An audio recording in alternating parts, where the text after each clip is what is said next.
శ్రీ నారా చంద్రబాబు నాయుడు గారి అమూల్యమైన సందేశం అందించవలసిందిగా కోరుతున్నాం.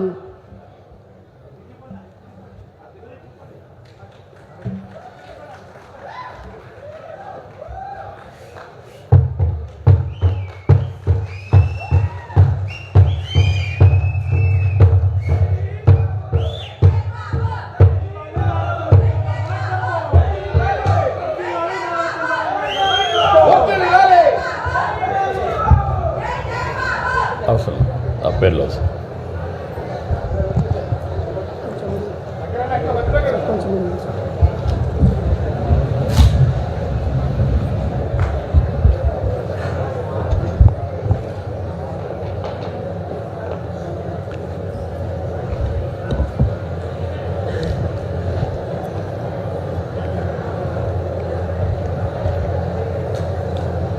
అందరికీ నమస్కారం. సహచర మంత్రివర్గ సభ్యురాలు, ట్రైబల్ వెల్ఫేర్ మినిస్టర్ గుమ్మడి సంధ్యారాణి, గౌరవ పార్లమెంట్ సభ్యులు కేసినేని శివనాథ్ గారు, విజయవాడ సెంట్రల్ ఎమ్మెల్యే గౌరవనీయులు బోండా ఉమామహేశ్వరరావు గారు,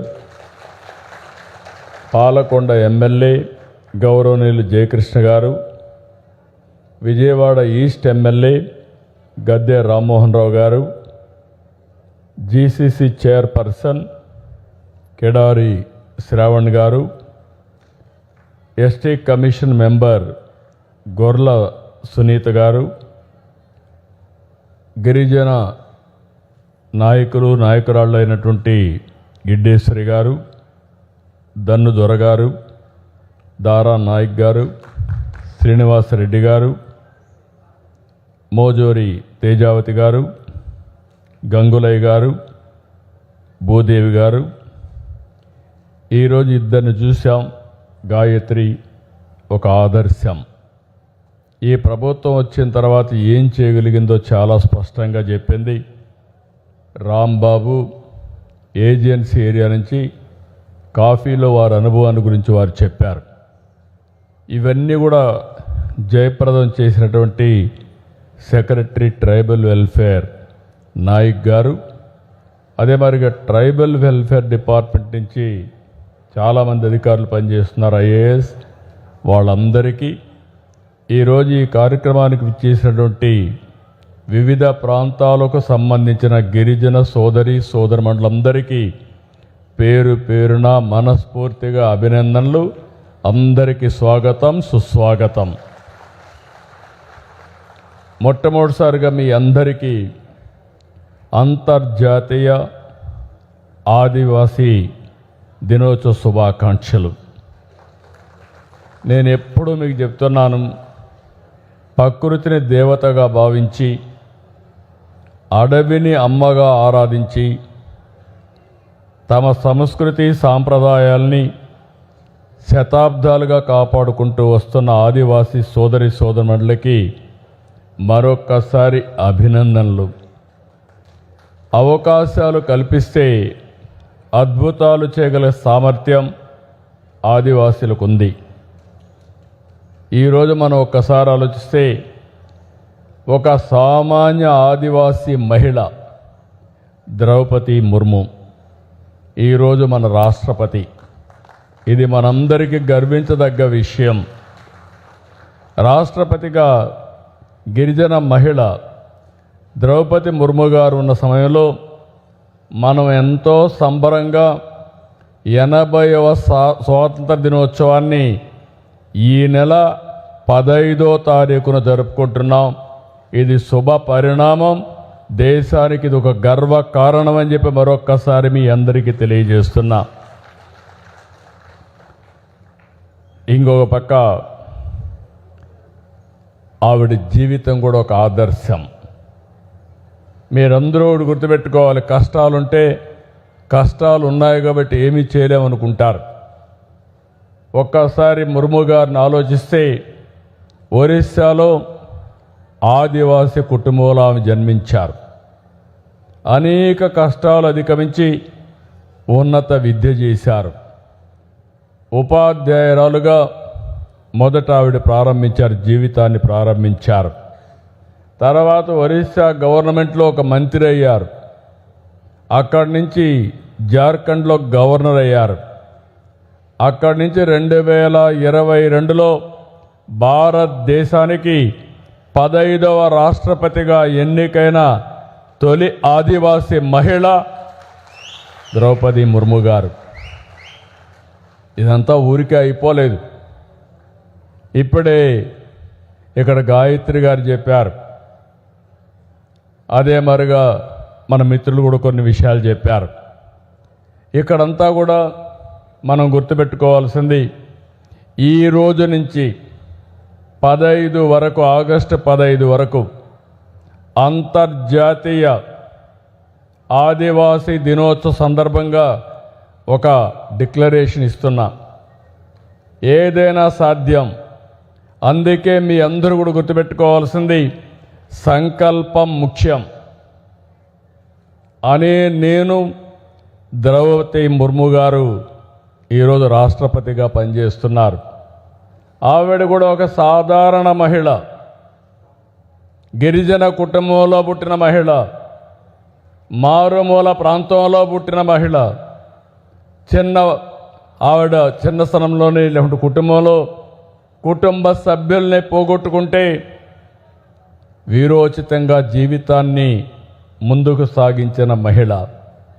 అందుకే ఈరోజు ఒక భారత రాష్ట్రపతి అవ్వగలిగారు.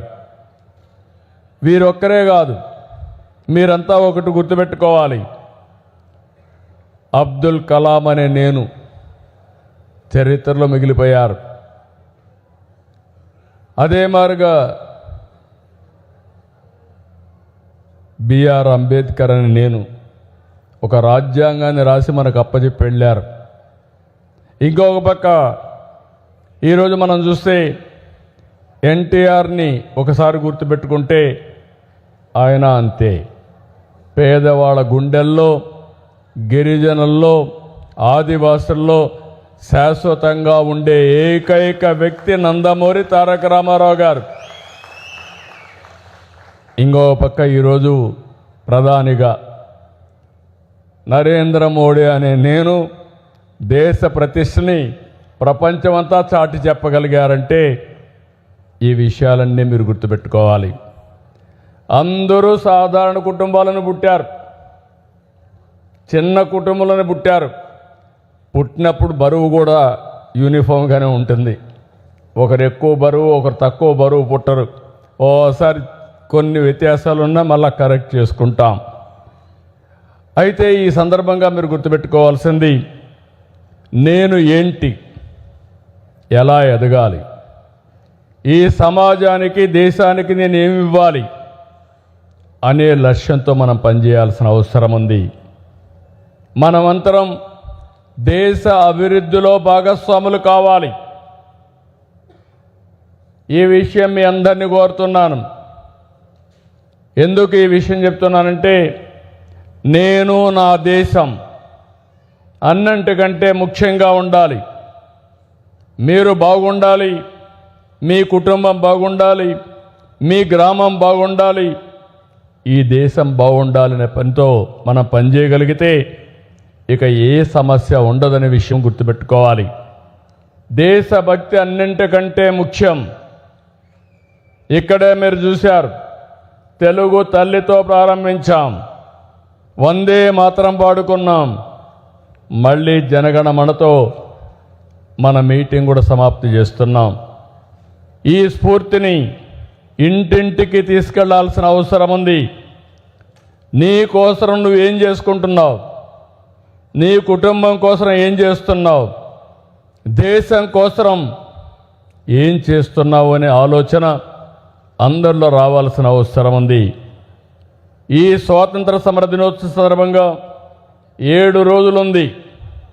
ఈ రోజుటి నుంచి 15 వరకు. ఆ తర్వాత 2047 వికసిత్ భారత్ స్వర్ణాంధ్రప్రదేశ్ ఉంటుంది. మీరు కానీ అనుసంధానం కాగలిగితే ఆకాశమే హద్దుగా మీరు ఎదిగే పరిస్థితి వస్తుంది. అందుకోసమే నేను చెప్తున్నా, నీ కోసం నువ్వు పనిచేయడమే కాదు, సమాజానికి దేశానికి ఏం చేస్తారో, ఏం చేయగలుగుతారో మీరు కూడా ఆలోచించాల్సిన అవసరం ఉంది. దేశం కోసం పనిచేయడం అంటే మీరు ఎక్కడికో పోయి పనిచేయడం కాదు, బార్డర్లోకి పోయి యుద్ధం చేయడమే కాదు. ఈరోజు ఇక్కడ ఒక రైతును చూశారు, రాంబాబుని. కాఫీ పండిస్తున్నాడు, 4-5 లక్షల రూపాయలు సంపాదిస్తున్నాడు. అది రాంబాబు చేసిన దేశభక్తికి నిదర్శనం. ఈ దేశం కోసం ఆయన చేసిన అభివృద్ధిని మరొకసారి మీకు తెలియజేస్తున్నా. అదే మరి గాయత్రి ఉంది, పిల్లల్ని బాగా చదివిస్తూ ఉంది, స్వయం ఉపాధితో ముందుకు పోతూ ఉంది, 10 మందికి ఆదర్శంగా మిగిలింది. అది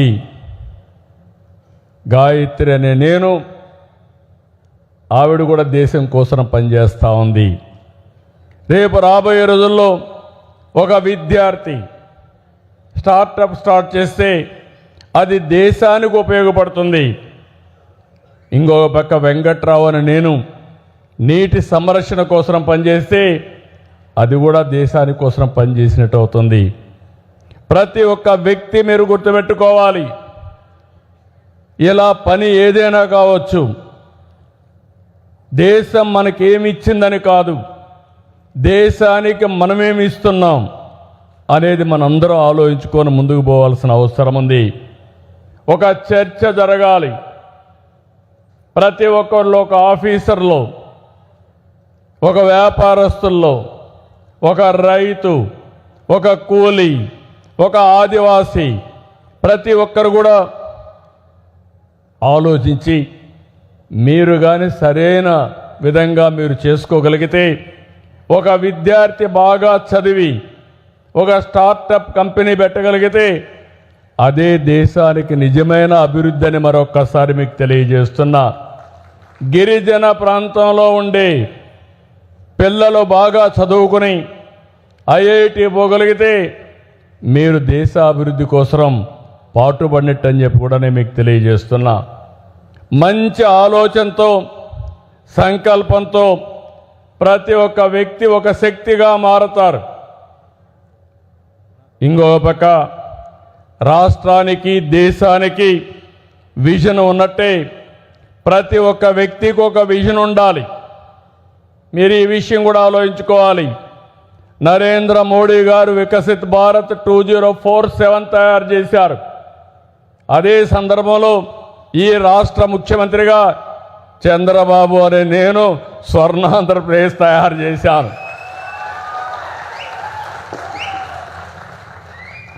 మీరు డాష్ అనే నేను